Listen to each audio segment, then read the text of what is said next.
This is a video concerning ancient petroglyphs within 20 miles or so going east of Flagstaff, Arizona. The first couple sites are very public and well known, but few people know about the rest of what I'm going to show. These rock drawings were left hundreds of years ago by native people. We start here in the Flagstaff Mall parking lot, and just a mile or so east, just to the right of the Cinder Hill in the distance, is the first petroglyph site, the most well-known in the area, Picture Canyon. The city of Flagstaff bought this area a few years ago and has made a park of it. Because it's so close to the city, it's a very public experience to go there. Even in November, its little parking lot was nearly full on this weekday I visited. The actual canyon is a beautiful place, but it's not an intimate experience. You'll find people walking their dogs, joggers, and a variety of tourists in their hiking regalia on the trails with you. You used to be able to approach the canyon from another direction. Local homeowners apparently complained, and the way the city has redesigned this, it's a fairly long hike to reach the petroglyph area. And initially, you have to walk for a while between a smelly water reclamation plant on your right and a gas company complex on your left. So usually, your introduction to the lovely canyon along this trail literally stinks of sewage. Modernity has also negatively impacted the environment of a couple of the other petroglyph sites, as we'll soon see.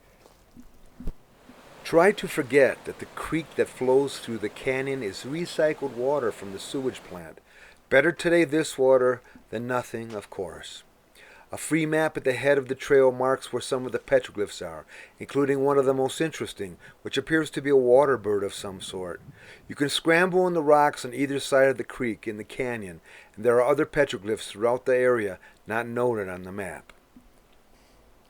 The canyon and the rock art are great, but as an official park, it's a controlled environment and not the kind of situation that is my own personal favorite, which is to wander freely, devoid of trails and guidance, to essentially bushwhack and find surprises on open public lands. Another highly visited tourist situation that has petroglyphs is nearby Walnut Canyon National Monument.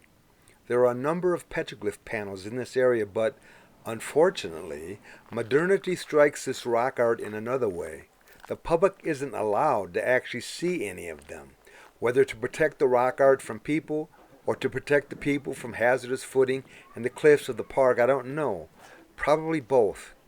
You can view a few petroglyphs vicariously via the park's website link to some 3D photos of Walnut Canyon petroglyphs at a local college's own internet presence. A third petroglyph site is probably known only to local archeology aficionados. It is called Lizard Man Village by archaeologists after a particular petroglyph and is easy enough to find. Archaeologists excavated the ancient site in the 1980s, and there is an entire book about this place and their findings. Modernity has impacted this place too. Someone has used the general area as a kind of dump, including broken glass, an old couch, and a junk mattress, and heavy cross-continental train traffic goes back and forth, not far away. Noteworthy about this place is that you can drive your car to within 50 feet of the petroglyph panel, meaning that this is the only site in the area where someone who can't walk very far might be able to see some petroglyphs up close. The terrain from your vehicle to the petroglyphs, however, slopes upward, and the last 20 feet or so is strewn with big rocks and uneven ground, signaling precarious footing. What do such images mean? People today are fascinated by this question. There are many books on the subject of petroglyphs, and authors have speculated about the imagery in many ways. Perhaps they were hallucinatory expressions of shaman and medicine men. Maybe random doodles, possibly some kind of maps, good luck charms, simple expressions of legends, religious beliefs, or stories, requests to the gods, territorial claims or warnings, modern Hopi elders who are generally accepted by scholars as the local ancient ones' heirs and descendants, cite some as clan symbols. I heard about this next petroglyph panel from a neighbor, and it took 3 days of hiking an area to find it. On the way up the slope to the site, there's what appears to be an old hermit's ruin. It seems to have been a treehouse, but the amount of material and energy behind it precludes, I think, a children's structure. The petroglyph panel is up a slope behind the modern dwelling wreckage. The drawings are high off the ground, more facing the sky than down, in the middle of nowhere. It's this sort of obscurity that reflects one of Petroglyph's many mysteries. Who was such rock art created for? Who was the intended audience? Oneself? Fellow community members? Strangers from other ethnic groups? The gods? This site is not near a water source or a ruin of any kind. It's an isolated site in the middle of nowhere. Of all the many, many possible places to chisel a sign or symbol, why is it in this spot and not another? Just below it is some kind of structure, the wood obviously modern and probably related to the treehouse below, but the rock base historically questionable. This site was discovered a couple miles from Ben's Pics while searching for Ben's Pics. These are also in a very obscure spot in the middle of nowhere with nothing significant around that would logically dictate why they are where they are. I would have never found them if I wasn't searching for the other ones. Again, the so-called lizard man symbol appears here, as it does at a number of rock art sites in the area. The following petroglyphs appear on a boulder outcrop in otherwise flat terrain. Like most, but not all, these are on the southern or eastern flank of the rock embankment. Like many, some of these images are severely weathered away. The most distinctive image here is that of what might be the portrayal of a snake. What's really nice about this kind of site is the intimacy it affords. There's no maps to this place, no signs, no trails, no booklets. Discovering such imagery, whatever it means, is a special experience, and you're free to puzzle over its intent without outside suggestion or interference. These next petroglyphs begin in panels, off and on for a distance, starting at the outside of a small cave, which likely served as at least a temporary dwelling. A black color along the ceiling of the cave might remain from the smoke of fires. Most noteworthy, perhaps, of the petroglyphs here is that they are carved in limestone or sandstone and are sadly wearing away, highly vulnerable, exposed to the wind, rain, and sun, and other aspects of weathering.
The dramatic environment that envelops these petroglyphs in this rocky grotto seems almost holy.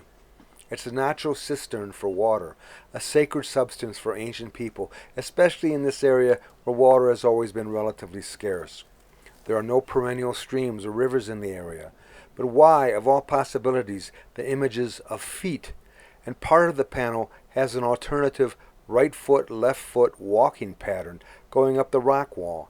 Might this literally signify walking, travel, or more abstractly some kind of ascendancy, whether physical or spiritual? Is it some kind of territorial marker, a clan signifier? But why so many of them?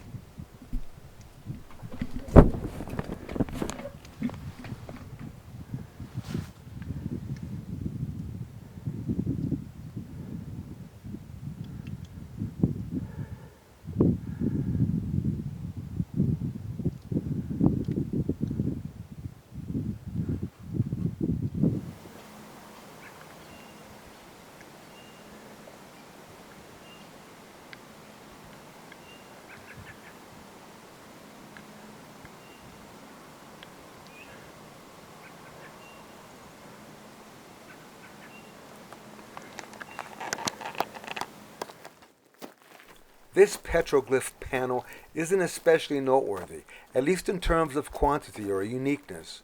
Bird's feet? But a little further up, this extinct volcano holds something really splendid. An ancient fortress, many of its walls still standing, overlooking a vast panorama of landscape below. And prehistoric fortresses in the area are not unusual. I know of at least 3 others in the immediate area. There's an entire article discussing this genre of ancient dwelling concerning another nearby site, the so-called New Caves area, which is atop O'Neill Crater, a natural landmark near the Doney Park area. What was the threat? Who was the danger? Native Americans in the past, facing drought in the late 1200s, apparently faced turmoil and violence thereafter, long before white men entered the region. There are entire books about this. Another fortress-like settlement, called Old Caves, can be seen here atop an extinct volcano, viewed from the parking lot of the Cromer Elementary School. There is a formal trail that winds up the hill. One of the many mysteries of the petroglyphs in the area is to wonder who made these images. Obviously, not every individual in a social group was entitled to create such images. Otherwise, over many centuries, there would be graffiti of this sort by ancient peoples all over the place. The images likely had to be special efforts by those somehow sanctified to do such work, perhaps in the name of the whole community. All we can do today is wonder at the drawings and stretch our imagination to comprehend what they might mean in the long history and enduring community of human beings, seeking still to communicate something important to the gods, our fellows, or merely in the steady, meticulous pecking on a blank rock wall, today our subjective selves.